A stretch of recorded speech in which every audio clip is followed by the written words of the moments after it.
係，hello 大家。最近有個客問我咧，就新客嚟嘅，咁點解仲用 Facebook 去做廣告？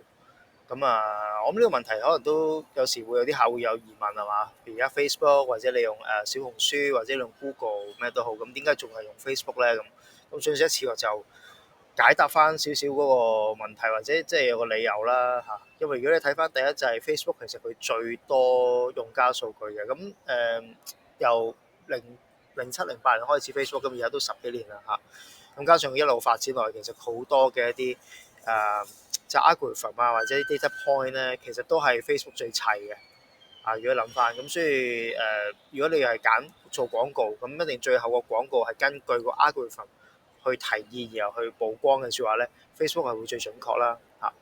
咁第二就係比較平啲啦因為如果你講 Facebook 一啲好簡單嘅，例如係我啲客講緊咗30蚊已經可以每日咁已經可以開始到做㗎啦。咁但係你話如果譬如做 Google 嘅可能啲 keywords 講緊係3位數以上嘅即係啲比較競爭力高，即係競爭程度大啲嘅 keywords。咁你講緊10零個區已經冇1000蚊或者甚至如果再多啲，起碼去到幾百個甚至幾千個先有啲參考價值嘅話，其實你講緊係5位數先試到錯出嚟。咁呢個比較平啲啦。咁第三就容易啲去擴展到啦。當然你唔係每個廣告都係會發圍到嘅咁有時如果廣告唔係太好嘅説話，你當然停咗佢。但係有啲好啲嘅，你會想即時去加碼啦。咁呢個就喺 Facebook 上高咧係容易好多啦其實同承接翻頭先第二點 Google 小紅書呢啲咧都係比較難啲嘅或者個成本好高。咁就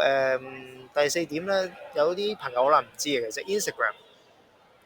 係 Facebook 噶啦Meta。咁所以你喺 Facebook 落廣告咧，其實 Instagram 都會見到你嘅廣告咯咁所以就叫做一雞兩味啦，或者簡單啲啦可以容易啲去再接觸到一啲另外嘅受眾咁就第五就係呢個都係好緊要嘅，係好容易上手即係我哋講緊以前 Facebook 即係 before 05年呢個algorithm 改之前咧，你基本上中學畢業你認真學嘅話都好快學到啦。咁如果你話講緊而家嘅話，更加係可能小學畢業都可能